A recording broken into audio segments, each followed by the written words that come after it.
In association with Newsarama, welcome to Word Balloon, the pop culture conversation show. This is John Suntress. The popcorn movie season is underway, not only in terms of film releases, but also production as well. The Batman sequel is underway. Filming is already going on this summer in Chicago. In L.A., the Wachowskis are preparing Speed Racer and have one of their key go-to guys working on the film, and that, of course, is comic book artist Geof Darrow. Jeff's not going to be around much during convention season due to the filming of Speed Racer, but wanted to present this conversation that I had with Geof back in 2004, in August of 2004. Geof and I talk about his work on The Matrix. We also get into his comic book work on things like Shaolin Cowboy, his creation of the character Doc Frankenstien, which is also being published by the Wachowski's imprint, Burlyman Comics. You'll hear about his collaborations with Frank Miller on things like Big Guy and Rusty the Robot, and of course Hard Boiled. Jeff's long association with Jean Girard, otherwise known as Moebius, and a mutual appreciation of Jeff's and mine for the Great American Western. Word Balloon is brought to you by mailordercomics.com. Today's comics at yesterday's prices. If you liked them before, check them out today. They've got all new 75% discounts on your pre-ordered new releases and more 50% discounts than ever before. That, coupled with their unmatched ordering system and the best customer service to be found yet. Mail Order Comics wants to be your subscription service for all your comic book and related items. Every month you'll enjoy standard discounts of 38% on large press and up to 38% on all small press publishers. They've added double the specials with discounts of 50% and more. That's right, twice as many DC, Image, and Marvel monthly specials. For all the details, go to mailordercomics.com. I have to thank my good friend Doug Klauba for providing the introduction between Geof Darrow and myself at the 2004 Wizard World Convention. Geof was at the table next to Doug's, and we struck up a conversation, and by the end of the weekend I felt comfortable enough to ask him if he wouldn't mind talking about The Matrix and a lot of his comic book career, and he consented and provided us with this great conversation from 2004. Here's Geof Darrow on Word Balloon. Yeah, because I'd worked on the Matrix movies with them, and they'd hear me complaining about comic books and publishers and things.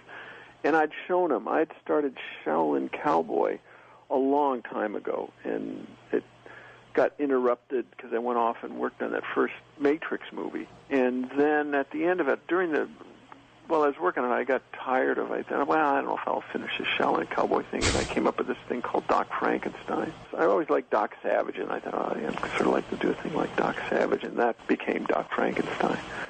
And then it changed. It became this a little more political, and it sort of turned into a cross between Citizen Kane and Doc Savage. A little bit of, the Vatican and the American government not too pleased because he has his own sort of city-state within the United States, which sort of comes from, the whole Vatican being a city-state within Italy. And I thought the idea of having that in the U.S. would make the American government very uneasy. It was ceded to them by the American government for things that the hero had done to save America, but they still were like, just wait for their chance to take it back. And so anyway, but then I decided I didn't want to do it. And then I started working on Shaolin Cowboy again, and then the other two movies came up, the two Matrix sequels. Mm-hmm. And I went off to do those. I'd talk about this Doc Frankenstein thing to Steve Scroce, who was the storyboard artist. He storyboarded, I would imagine, 80% of those, all three movies. He had an incredible amount of work. And he liked it, and he said, would you mind, can I do it? I said, sure, because I at that point I wasn't going to do it. And I'd kind of drawn him out, and we talked about it, and I told him my ideas, and then he started working on it. And about this point, at the end of the two Matrix movies, and they were about finished, the Wachowskis wanted to know if they could print them. They wanted to just sort of get into comics, because they had started out in comics. They had worked for Marvel on doing a comic called The Ecto Kid, and that's where they had met Steve. Steve Scroce drew those. To this day, I'm not so sure Marvel even realizes the guys that did Ecto Kid were the guys that did The Matrix. I think I got a feeling they're just kind of going, this is funny. We had a couple guys here called Wachowski, and they're just like those guys that did those movies. Because they would think they would reprint them. Just maybe I'm being very naive, and the fact is they've thought of it, but maybe there's something to do with Barker, where he owns the rights where they can't do it. Okay. I don't know. We're going to bounce back and forth, and the only reason why I want to start with Shaolin Cowboy is it's the new product, and I want to give you an opportunity to inform people who haven't had a chance to pick up the book yet. I've read all three issues. I love it. I'm not quite sure what's going on, but I do still love it. I mean, loads of hardcore graphic violence, so there's plenty to love there. 3 is the most recent issue, am I correct? Yeah, well, yeah, I've got 6 of them done. Because you did, as you said, you started this a few years ago. Yeah, and this is the oddest thing in comics. Generally, it's me. I'm always late, and Frank, work with Frank Miller on Hardboiled. Yep. And then when I worked on The Big Guy, I was pretty slow. But in this case, I have enough. But the guy that's late here is my colorist. And, it's an odd thing because I don't think that's new in comics. Generally, you don't wait on the colorist. But he's done a really beautiful job, but it's just hard to get the stuff out of him.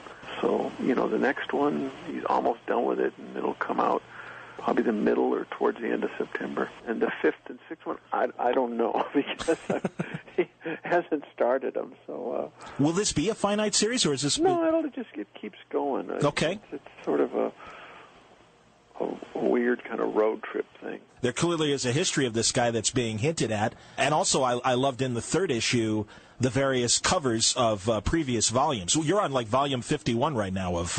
Yes, yeah. And the sad thing about that, is that there will probably be people that think that there are.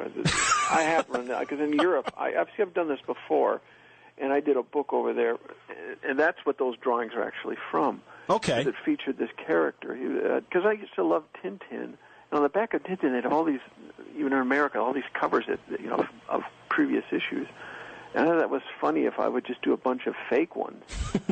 But to this day, in Europe, there's still people that think that there's a whole lot, even here, that think that those are all books that were printed, and they haven't been. I mean, I've been in bookstores where people have come in and tried to order them, and they've gotten annoyed because, it says here, these are the other titles. Why can't I get them? If you were to give someone a description of Shaolin Cowboy... It's basically a Western, sort of. I mean, I've always liked Westerns, except, I think everything is a Western. I mean, Star Wars is a Western. I mean... Absolutely. I was a huge, I still am a fan of it, and I remember when they first announced it was in Time magazine. They were talking about how the next big wave was going to be science fiction, and leading the way would be this movie called Damnation Alley. And then there was going to be this movie by this guy that had done American Graffiti, and they quoted Lucas in it saying, "It's a spaghetti western in space," and that always stuck with me because I love spaghetti westerns. Absolutely.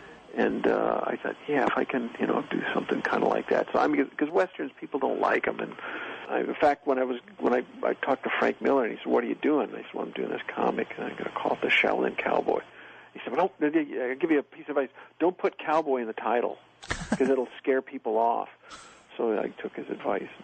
The guys are like, well, that makes it like, yeah, because Frank, I remember when he was doing Sin City, everybody told him it ain't going to work.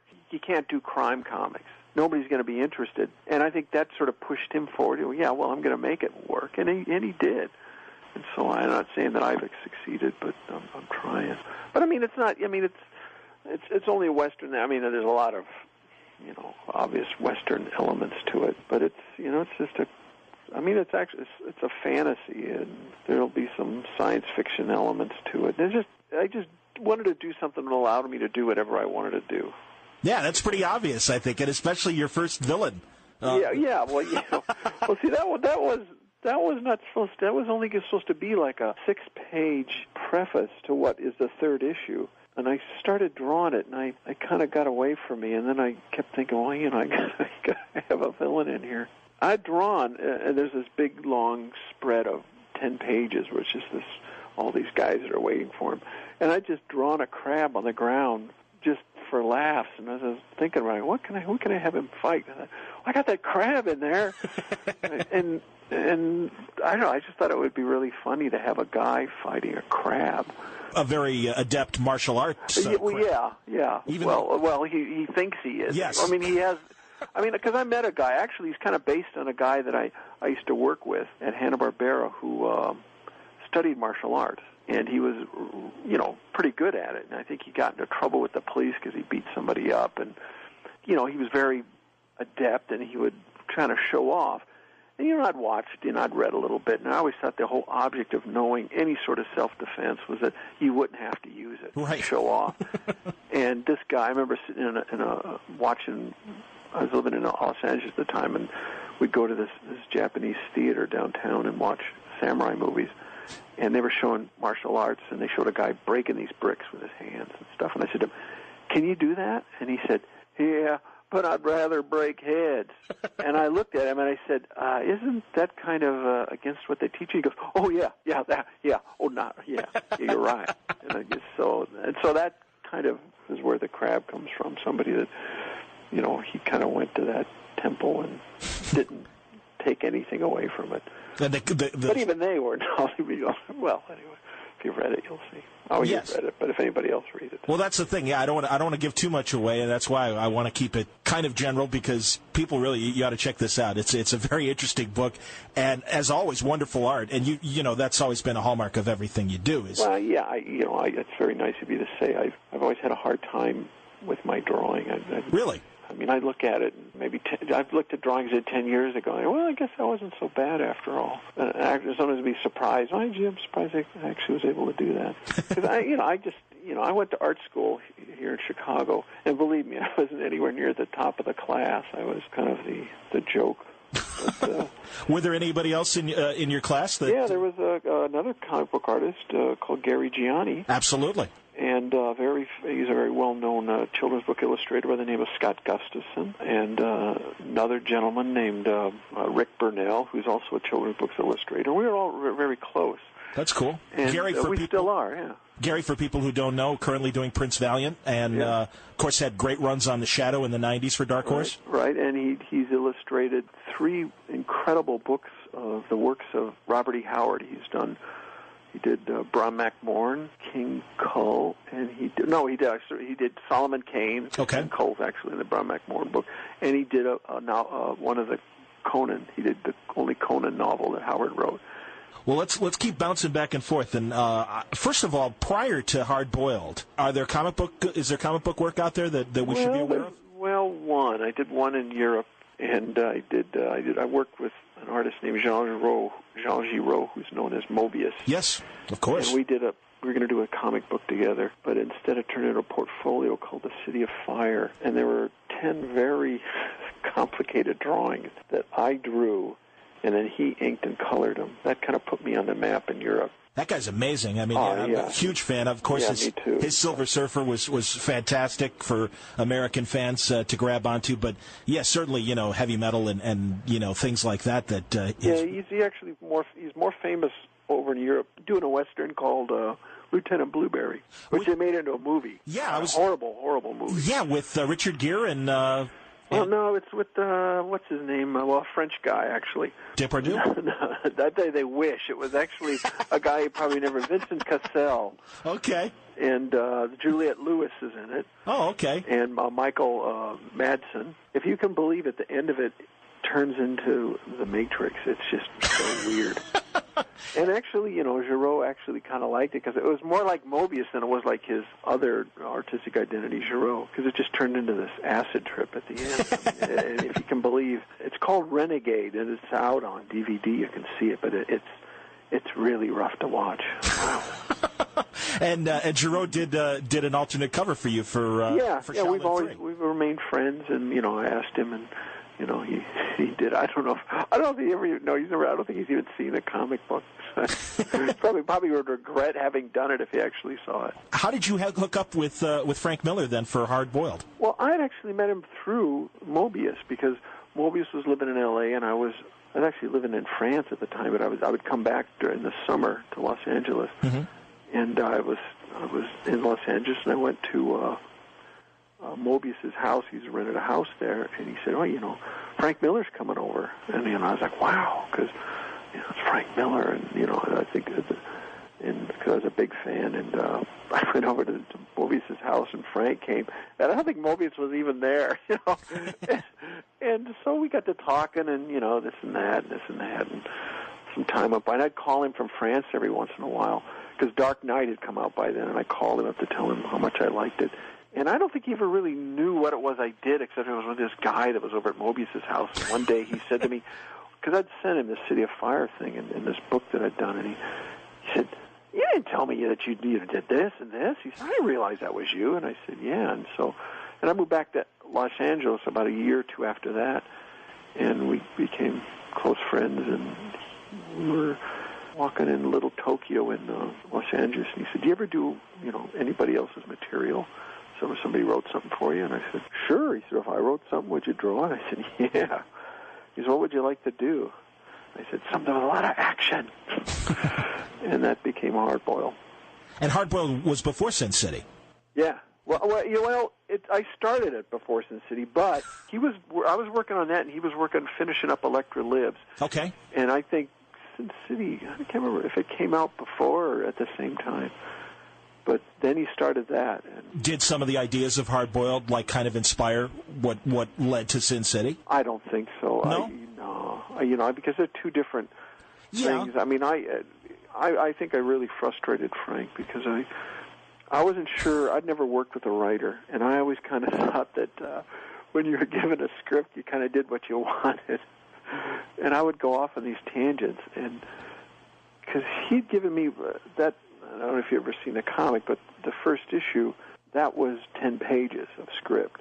Okay. And I turned it into 30-something. And he, I remember doing them, and the first page it said, he's in an alley, and he's shot, and there's two dead guys laying at his feet.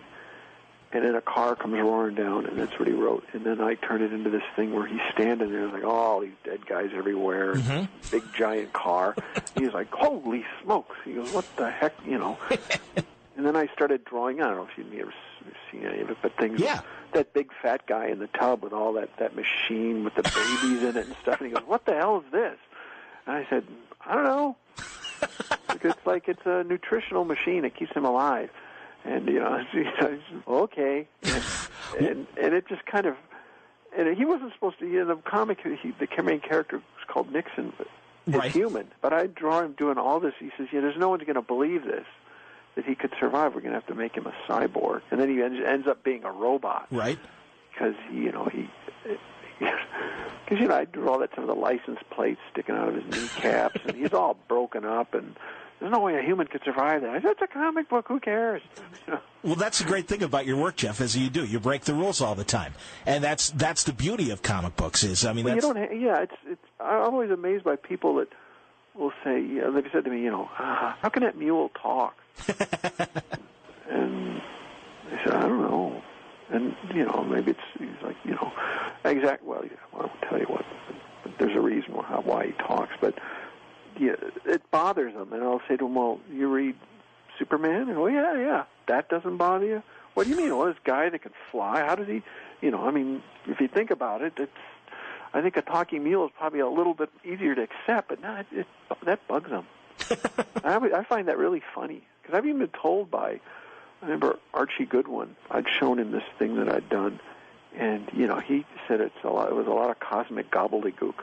And I said, to him, if you substituted what was going on there, just instead of it being, I don't know what it was some sort of radioactive cabbage or something. I said, if you substituted the cosmic cube, would it be okay? And he said, yeah. I said, so what's the difference?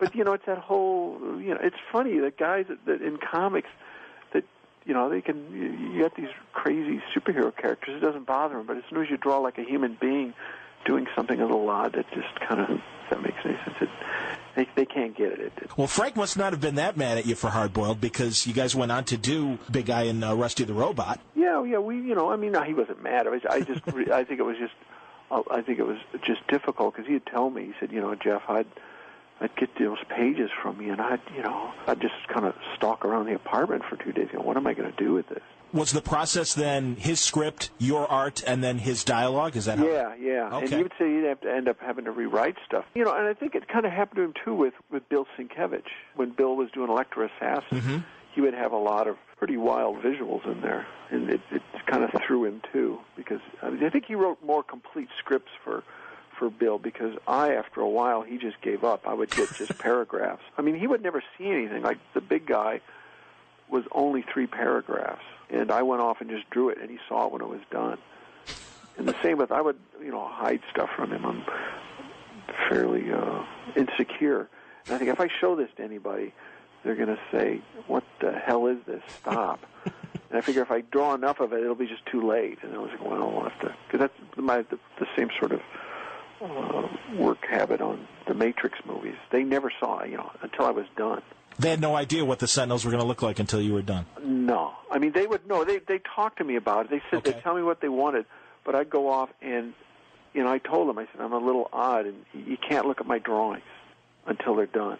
And they would not. They would not go into my room, and they would not let anybody else, even the producer, Joel Silver, they go, you can't look at what he's doing unless he says you can. And that's a very, Joel Silver is just this, like, human hurricane. What do you mean you can't? What do you mean I can't look at it? Yeah, that's just the way he works. And it used to bug him, and then after a while they all got used to it, and they would just let me go. And it was kind of risky because some of these drawings that I would do for the Matrix would last. It'd take me a week or 2 weeks to do, and if it was if I was off, then that's 2 weeks down the drain. But it luckily enough never happened. I always sort of did what they wanted, and that was something Silver was just, I think, a little jealous of because somehow we were wired together. We had the same sort of thinking about stuff. You and the Wachowskis. Yeah. How early on in the process were you brought in to start conceptualizing a lot of their ideas? Well, when they wanted to do The Matrix, the studio didn't understand it at all. And they had to, they said, we want to give us some money to bring some guys in here, and we'll draw it, and you'll see what we want to do. Because they couldn't fit, because they wanted to do a manga, an anime movie, superhero movie, and with Kung Fu. And at that point, Kung Fu literally was Steven Seagal.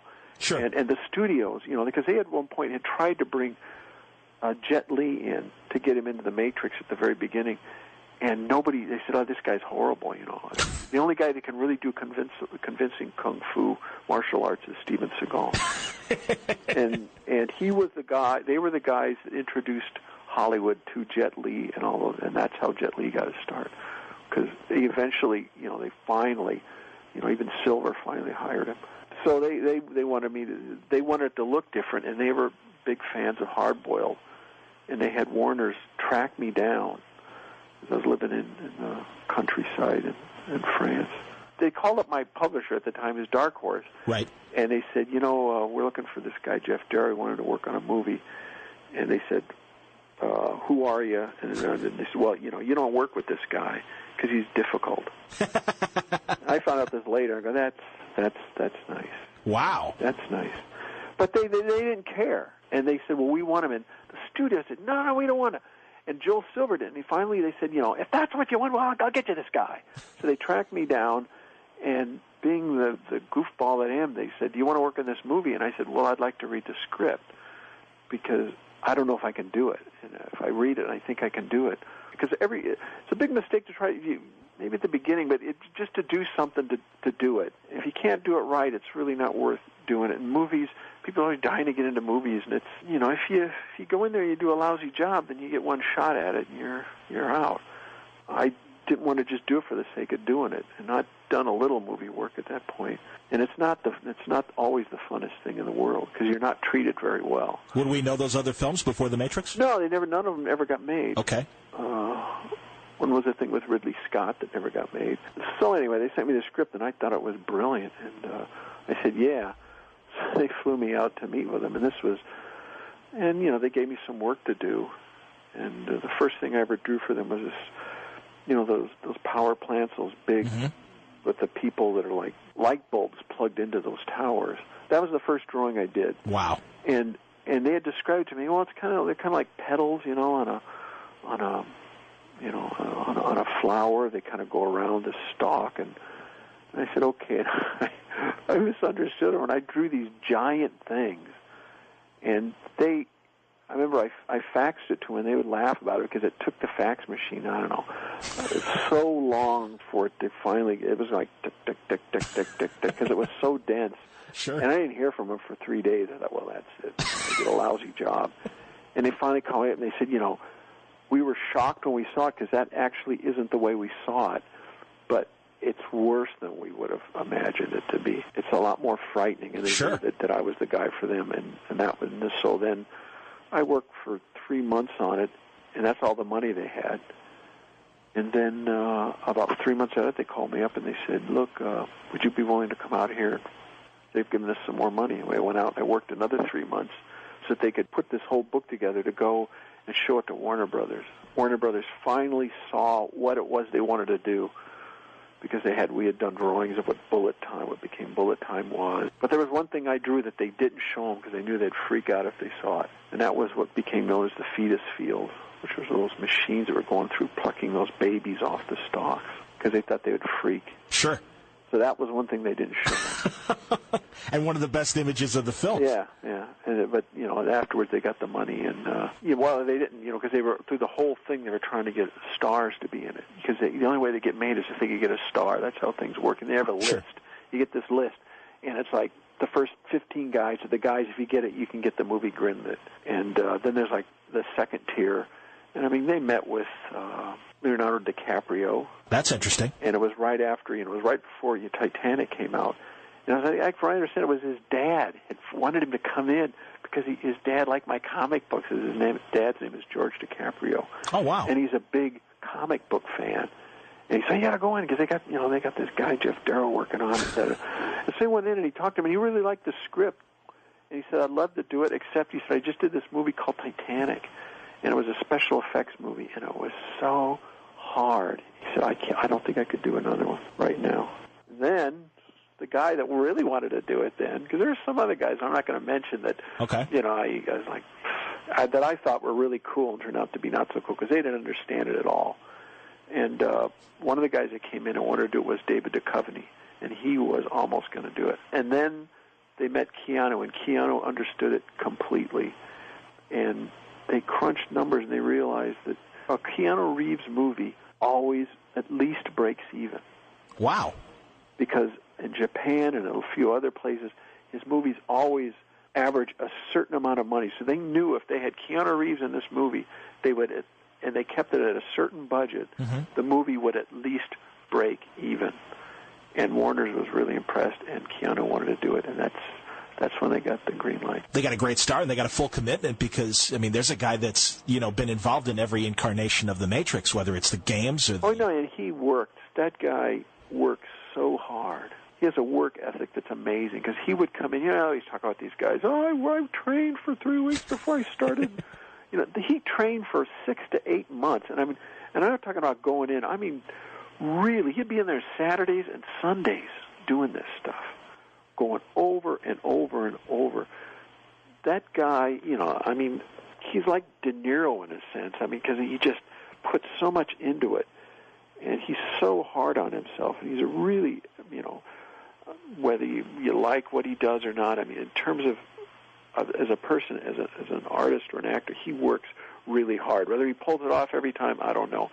But he sure does try. Do you know if there's any future plans? I know the computer game is alive and well, and obviously Burlyman keeps releasing the anthologies of stories. They've always said when they because I mean, I don't know what people think of them, but they really were never in it for the money. And I mean, because they could make another one, or they could do this, or I mean, they were offered Spider-Man right after the first one, and they could have went off and done it, and they didn't. And they've been offered a lot of stuff, and they just didn't want to. And they've always said, if we run out of we run out of our money, Well, that's we'll go back and do another one. But wow. I mean, it pretty much. I mean, it's pretty much. I mean, it ends. I mean, sure. I mean, they could, but I would be really surprised if they did.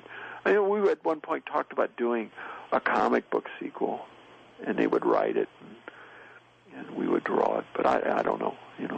I wouldn't say they won't, but right now they're working on V for Vendetta, which which is kind of, considering the timing, is just kind of rough. That's a really challenging project, and I mean, considering what's going on in London, I mean, it's just really bad timing. And although it's not the same thing, it's still, you got a hero who's a terrorist. And absolutely.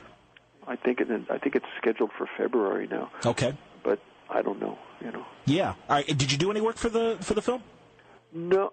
I was gonna, and then I don't know if you're gonna hear any Hollywood talk, but it's. Oh, absolutely. They have in a movie. It's a European production, and when it's a European production, in order to get the tax break, you can have just so many non-Europeans working on it. Now, despite the fact that I'm living in France at the time and I'm a resident, I still wasn't considered European. And they said, Geof, you're bad spend. I said, well, I've known that all my life, but what do you exactly mean? And they said, well, they can only have so much bad spend on a film, and the bigger the position you have, the more of your bad spend allotment you use. And the director, whose name is James McTeague, is from Australia, and you would kind of think that he would be considered, even he's not considered part of the European community, although Australia is a Commonwealth, Australian. Sure. So between him, the brothers, it really doesn't. That's not something that they would need me for, because it's not a fantasy film, and there's nothing really imaginary in it. That's true, and they've got the graphic novel to be their conceptual Bible. Yeah, and there's Dave Lloyd's pretty good. Yeah, he's good. Yeah. And he's really happy with it. Oh, that's cool. Yeah. That's very cool. Everyone knows about the flap between Joel and Alan. Well, there was, I think, I really respect Alan, and I think there's just been some cross wires, because I think Joel was misquoted. Believe me, I know Mr. Silver's capable of stepping on people's toes really easily, but in this case, I know he has nothing but a lot of respect for Alan Moore, and it wasn't. I think things were taken out of context. Okay. And believe me, I'm not trying to. I could give a rat's ass if Alan likes Joel Silver or not. But in this case, I think it's just a big misunderstanding. No, that's cool. No, I appreciate your perspective on it. Before we leave the Matrix, I wanted to ask about the Animatrix. I think it's, I know in Japan it's considered a huge landmark, because it really brought into America, brought to the forefront a lot of animators and stuff that had been, and it's really loved over there. What's loved over here?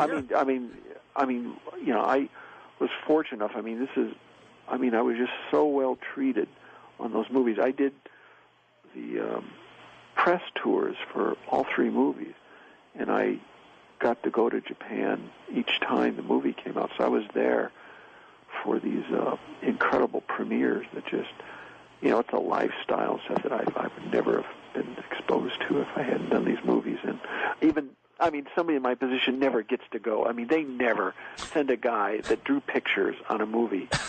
I'm in Tokyo, and I'm standing with Keanu Reeves, and there's 40,000 people screaming, and you have to talk. It was surreal, and and they just love those movies over there. And they love Keanu, and they're just huge over there. They're great movies, and I really think the Animatrix did a lot to get non-anime fans interested in anime. Yeah, they had this whole idea when they did the sequels to do this multimedia thing where they'd have a cartoon, they'd have a video game, but that it was all stuff that they were heavily invested in. The brothers themselves, they did a really, really good job. Because if you look at it, there wasn't a lot of merchandising on those movies. Well, there weren't 60 gazillion action figures. There weren't a lot of T-shirts. There weren't cola tie-ins, and there was no sort of Star Wars or Spider-Man blitz. Well, there kind of was. But that was because they didn't want to do it. What? There kind of was for the last two, though, wasn't there? It seemed the most of it was just like hype. There was a lot of, McDonald's and the fast food tie-ins and things like that. There weren't any fast food tie-ins. No. Okay, or soft drinks. Nope. No. They had a thing with Heineken. Well, that was it. That's not typical. No, but that was, a lot of it was, when you make a movie, it was so expensive, you have to get money. Oh, sure. And a lot of people think, a movie makes, it made $100 million. Well, if you spend $100 million on a movie, you have to make $200 to break even, and that's a lot of money. Oh, yeah. Well, yeah, how many times do you hear about the marketing budget, obviously more than overshadowing what the actual production budget was? So, but there weren't a lot of. You didn't see like a line of clothes. You didn't see there were some things, but not compare. Well, yeah, Star Wars, yeah. Star Wars or Spider-Man or I don't know what other ones. There's a lot of them. They just, you can buy toilet paper with.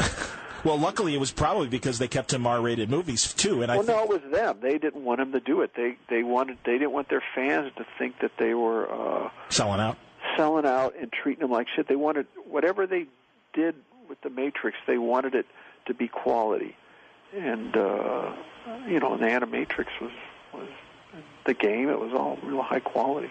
No, I mean, the game. I mean, they filmed. They were filming on the sets. Yeah. There's a separate movie in that game, which yes. nobody had ever done. Now everybody's doing it, but they were the first ones to do that. No, definitely. No, and and I'll tell you, as a boxing fan, I was glad to see Roy Jones get a little bit more screen time in the game. Oh yeah, he came in, and they're big fans of him, so they wanted him in the movie. And I remember him coming into the studio, and they would always kind of laugh because at one point, John Milius had come into the studio, and they brought him in to meet me because they knew I was a big fan, and I had all these Western old pulp magazines and stuff, and he came in and he goes, "My God, where did you get the?" And we started talking about Westerns, and they're like doing the cut your neck thing because they had to get him out of there. And he's talking to me about all these old Western movies, and then when Roy Jones came in, and they introduced me to him, and we started. And I said, "So you like?" I said, "You like the movies?" He goes, "You like?" He goes, "Yeah, but I prefer Westerns." And they rolled their eyes up. I'm like, see what I tell you. Let's stick with Westerns for a second, Geof, and I'll ask you who are your favorite Hollywood filmmakers that handled Westerns? I mean, obviously Ford is Ford, of course, Leone. Sure. And there was a guy called Bud Boddicker who did these movies with Randolph Scott that were just, they're very famous in Europe. They're very famous in France, which is where I saw them. And they're very small budget pictures that were just brilliant. I mean, they're really good. They're almost impossible to find on DVD or anything, but they're really, really beautiful little movies.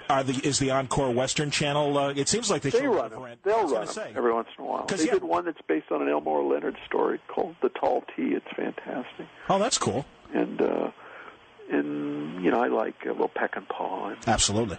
But Raoul Walsh has done some. Oh, no question. Great Wayne films with Raoul Walsh, absolutely. And the really old, if you watch any of the really old Gunsmoke, the half-hour episodes were brilliantly written, and some of them adapted by Peckinpah.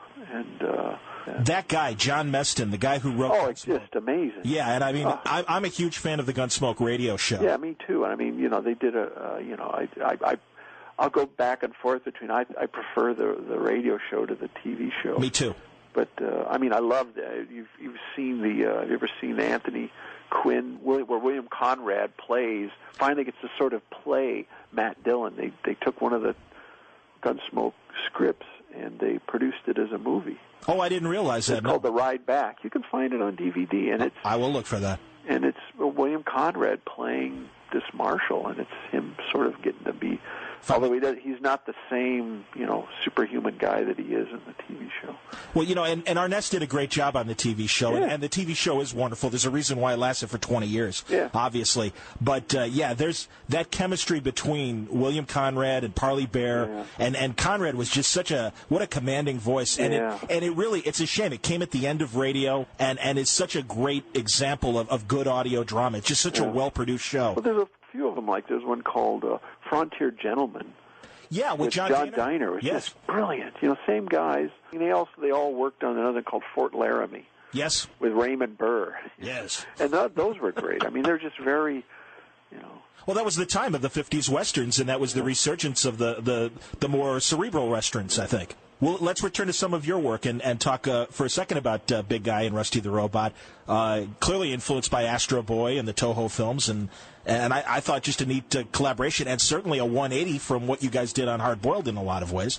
Yeah. Well, I'd wanted to do a superhero, and I always liked robots and stuff, and the Metal Men and Gort from The Day the Earth Stood Still, and Iron Man, and I wanted to do something like that. And Frank said, "Well, we can do it, and we'll do this thing." And we came up, and he originally was just the big guy, and then he was going to be fighting this thing in Japan, and I thought it'd be funny if you had this little the Japanese national hero, their Superman is Astro Boy. Absolutely. And I thought it'd be funny if he shows up and he has to fight Astro Boy, because Astro Boy, the Japanese don't want him there.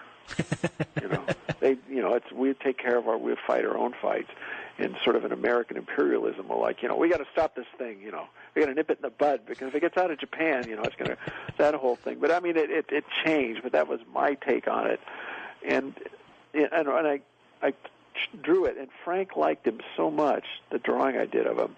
He said, well, can we make him his sidekick? I said, sure. So there was no longer going to be a big fight between those two. It was just going to be, he said, have him, he shows up, but I mean, he just gets flattened. And the whole idea of it is, and we never did it, was, if we ever did any more, was he was going to get destroyed every story. And the big guy doesn't really like him. He kind of tolerates him.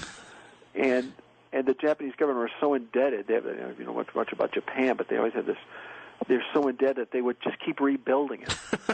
and it's not necessary, but we rebuilt him, and like I said, every one he would get destroyed.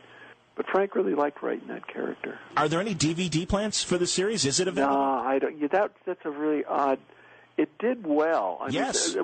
Fox Kids program is run by a guy, and he owns every piece of the shows, except that one when it was on. And he said, "Give me a piece of it, or I'll bury it."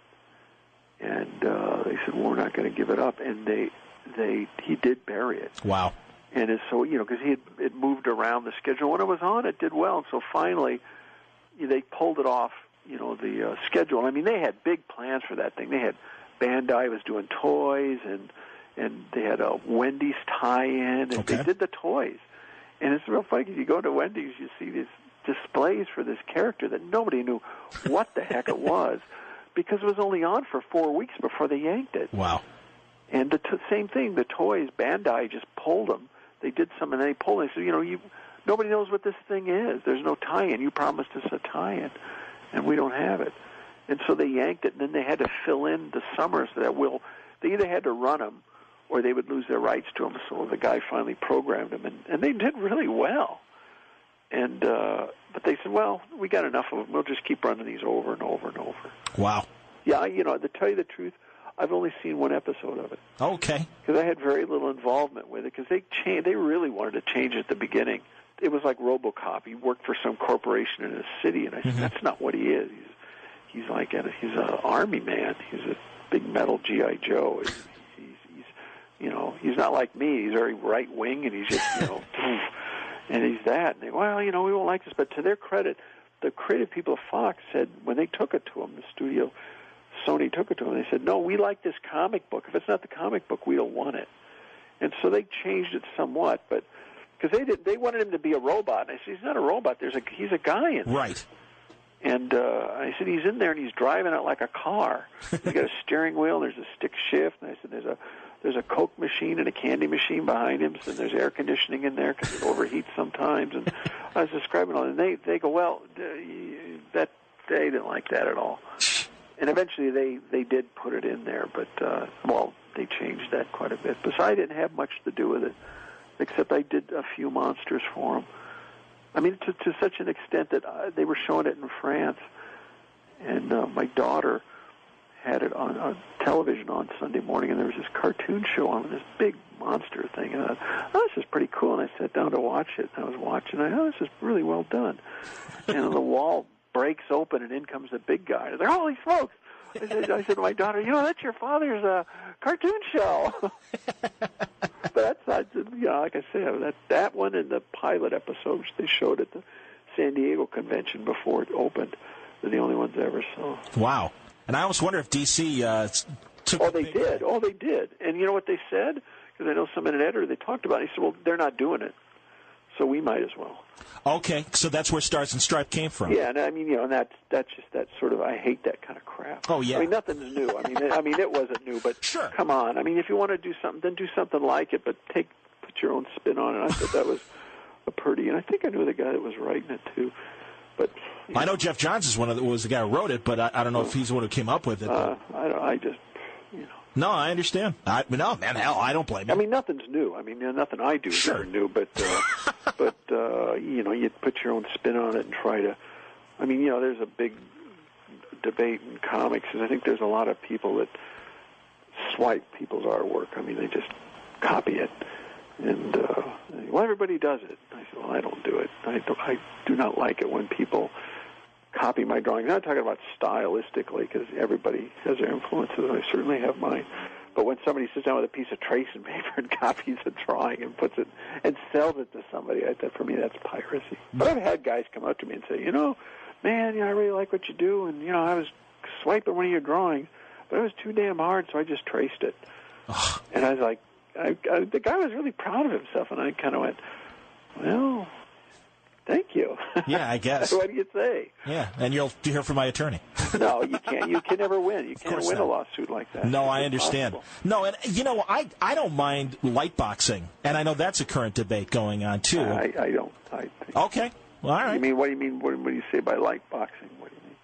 Well, I guess that's the gray area. I don't know. Yeah. Well, when you say light boxing, what are you talking about? Well, are you starting with a photograph and then coming up with a drawing from a photograph?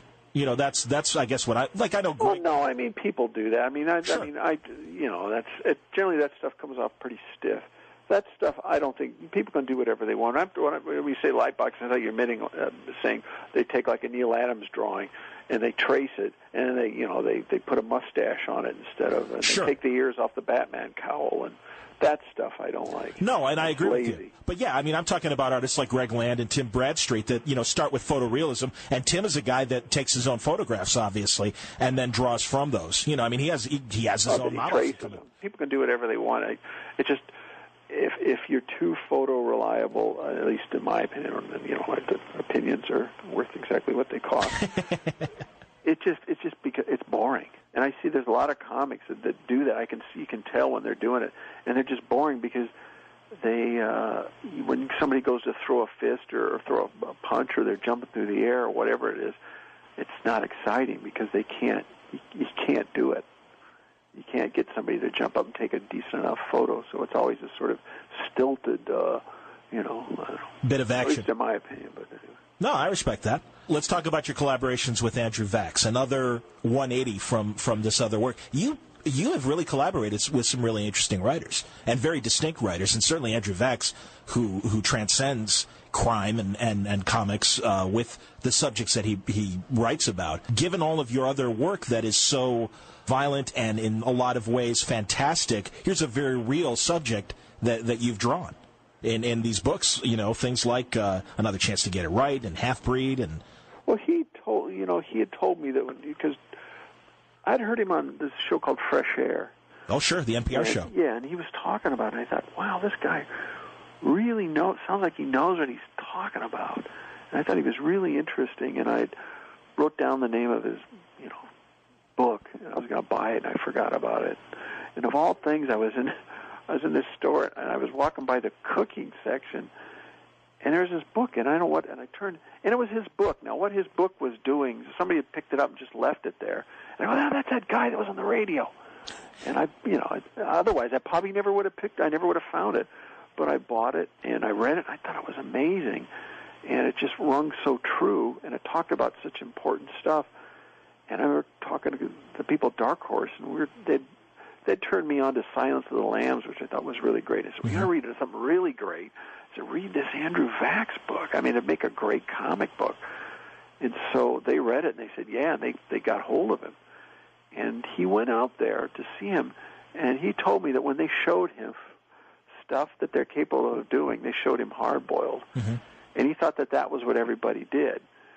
And so they kept showing him, when they went to do this series with him, they kept showing, they go, where's that hard-boiled guy? I thought that's the guy I want. That's cool. And they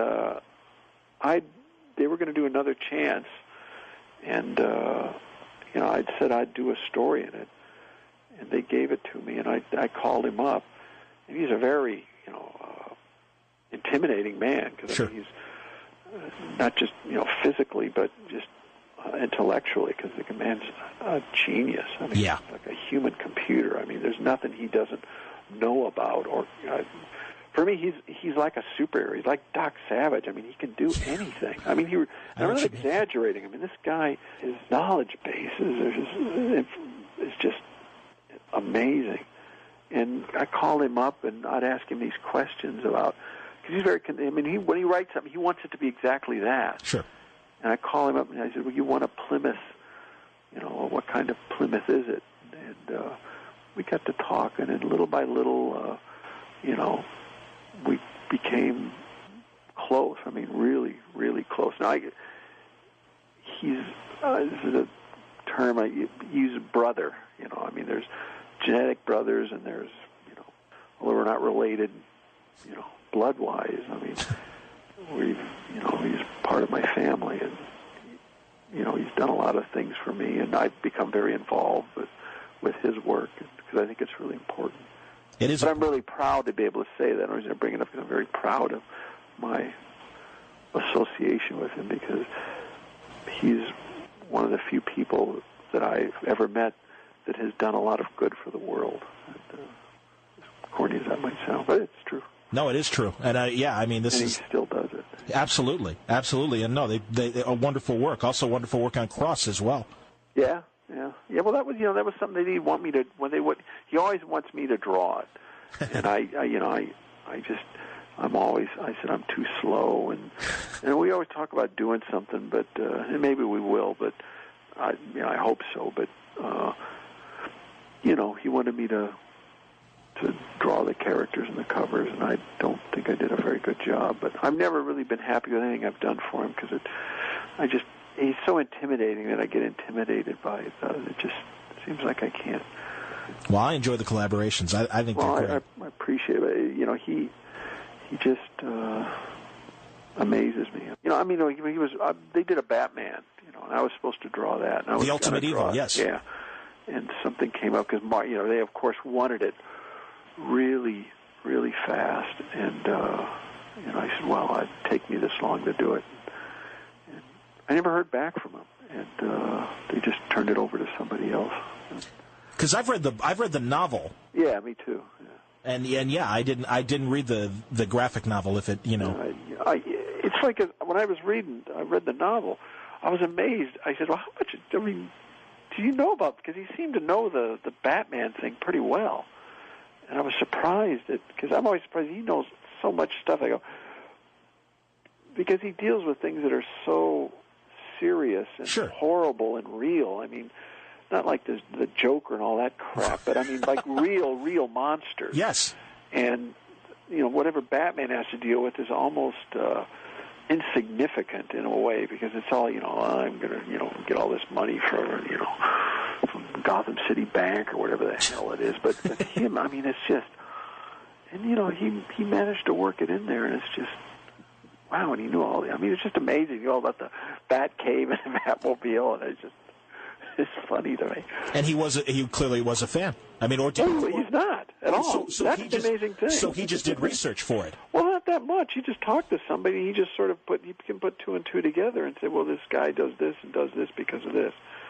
And I know he got a lot of flack because I think, as I remember in the novel, I think his mother was working with abused kids and this and that, and you messed with the Batman mythos. And, I think Denny O'Neil was up in arms. And, that's too bad. And he said, well, the only way that this thing can be printed is if you say it's a Batman Elseworlds novel. Like, you wouldn't allow that horse shit. Anyway, can you say horse shit on the radio? Yeah, well, this is the internet, Jeff. You can say anything you want, man. That's okay. Cool. So right now you're working on Shaolin Cowboy, yeah. And are there any other projects you've got, or is Shaolin quite the handful?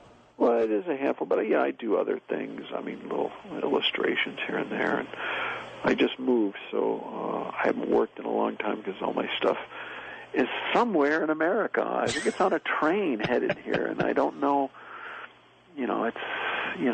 Last I saw of it was in Paris, France, on the 30th of June, and we're almost at the end of August, and it still isn't here yet. It got held up in customs, and from what I understand, they thought they saw something suspicious because they Xeroxed the container, and they were going to take it off and go through everything.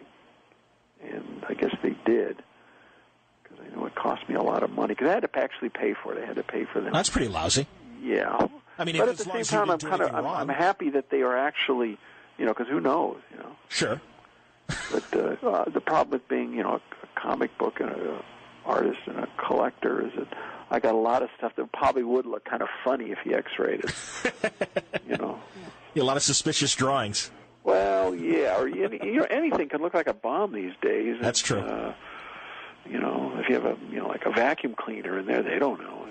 Now, how is it as an expatriate coming back, and not that you left under many Roman Polanski circumstances, but but I'm saying as someone that did come back after spending a long time in Europe, what's it like being back in America now?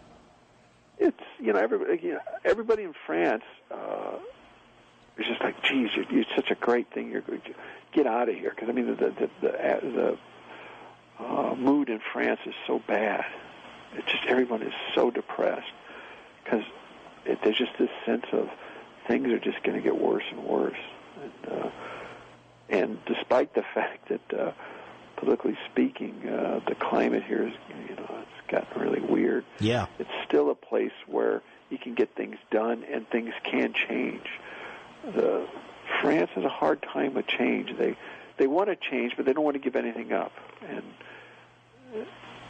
sometimes you just have to give up some things to make things better, but they just don't want to sacrifice it. Living in Paris was getting really, really hard because just people are so fed up that the least little thing. I never saw so many fist fights. Just people, motorists getting in fights with each other. I just thank God they don't have guns over there. Wow. Because it would, they'd be going at it. It would be like a Western over there. Well, welcome back, and here's hoping that things get a little bit better, and as far as what's going on here in the country. Yeah, things can. I'm always optimistic, although I don't know why. Because I still can't fathom that last. In the very beginning, I can't understand why they didn't want his dad. Why they wanted his son, For whatever he is, his dad at least sort of did something. He was a pilot, and he's sort of and the son just seems like somebody that just kind of do. Yeah. And if they rejected the father, why do they think the son would be any better? Well, unfortunately, I think the producers of South Park got it right when they said you're choosing between the giant douche and the shit sandwich, and take your pick in terms of who won. Unfortunately, I mean, I think I'd rather have a douche. I voted for the douche. I understand. Yeah.